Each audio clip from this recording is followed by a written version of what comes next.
এবার ন্যায় সংহিতার বেশ কিছু ডাক্তারি আইন নিয়ে অবস্থানে বসল তৃণমূল ছাত্র পরিষদ পরিচালিত মেডিকেল কলেজের পড়ুয়ারা।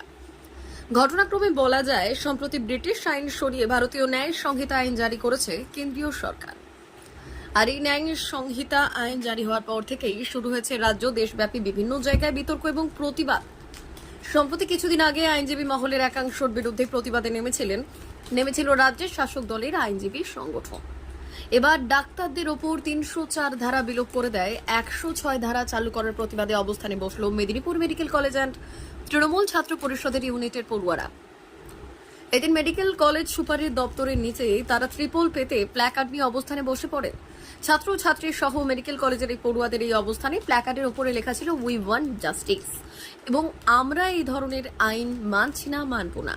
এক্ষেত্রে মেডিকেল কলেজের এই পড়ুয়ারাই যুক্তি দেখিয়েছেন যে এই আইন প্রণয়ন ক্ষেত্রে স্বাস্থ্য সম্পর্কিত এই মেডিকেল কলেজের রোগীদের ক্ষেত্রে বিশেষ সমস্যা হবে। কারণ হিসেবে তারা ব্যাখ্যা করেছেন, সরকারি হাসপাতালে যে রোগী আসুক তৎক্ষণাৎ তাকে ট্রিটমেন্টের জন্য তার চিকিৎসা করা হয়, সেক্ষেত্রে পরবর্তীকালে নানা রকম সমস্যাও দেখা দেয় এবং সেই সমস্যার ক্ষেত্রে রোগীর মৃত্যু পর্যন্ত ঘটতে পারে। এতে ডায়াগনোসিস না করেই চিকিৎসা শুরু হওয়ার প্রাথমিক চিকিৎসায় ফেঁসে যেতে পারে ডাক্তাররা। তাদের জেল জরিমানা এবং শাস্তিযোগ্য হতে পারে, এই আশঙ্কায় তারা আশঙ্কিত। ভারতীয় ন্যায় সংহিতায় একটা নতুন আইন এসেছে, যেটা ডাক্তারদের ক্রিমিনালাইজ করা হচ্ছে। সেই আইনটার প্রতিবাদ করতে আমরা এটা করছি। যেটা 304 ছিল, সেটা জায়গায় 106 এসছে। তো এই বিষয়ে আমরা প্রতিবাদ জানাচ্ছি এবং আমরা এই ধরনের আইন মেনে নিতে পারছি না, কারণ তাতে আমাদের ছাত্র সমাজ, শিক্ষক সমাজ, ডাক্তারি ক্ষেত্রে করোনা অসুবিধায় পড়ে। ভবিষ্যতে কাজ করতে গেলে সবাই ভয় পাবে। এই ভয়, যারা ক্রিমিনাল তাদের অবশ্যই শাস্তি হবে, কেন হবে না? ক্রিমিনালদের শাস্তি অবশ্যই হওয়া দরকার, কিন্তু সেটা কিভাবে করা হবে? হ্যাঁ, আগে যেটা 2 বছর ছিল, এখন 5 বছর হয়েছে আইন, সেটার আমরা প্রতিবাদ জানাই। এর ফলে ডাক্তাররা তারা মানব দরদি হয়ে ওঠার রাস্তা বন্ধ হয়ে যাবে, যার দরুন ট্রিটমেন্ট থেকে বঞ্চিত হবে গ্রাম বাংলা থেকে উঠে আসা হাজার হাজার মানুষ, যারা বিনা পয়সায় চিকিৎসা নিতে আসেন এই সরকারি হাসপাতালগুলোতে। তাই এই আইনের বিরুদ্ধেই তারা রুখে দাঁড়ান এবং অবস্থানে বসেন মেডিকেল কলেজ হাসপাতালে।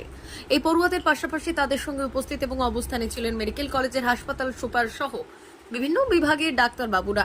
সেই চিকিৎসকরাও তাদের অবস্থানে বসে তাদের ক্ষোভ ব্যক্ত করেন। আইপিসি ছিল 304 এ দিয়ে বলা ছিল কম্পেনসেশন না হলে আপনার জেলের হাজত করতে।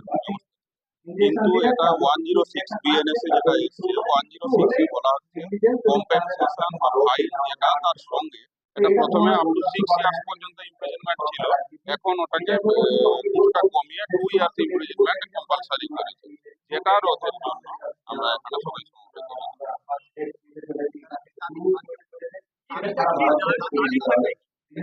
আমাদের দাবি থাকবে এটা রোধ করা নিয়ে, 106 সম্পূর্ণ এটাকে সরিয়ে নেওয়া। ডাক্তারদের এইভাবে ক্রিমিনালাইজ করা যায় না। D news, Medinipur.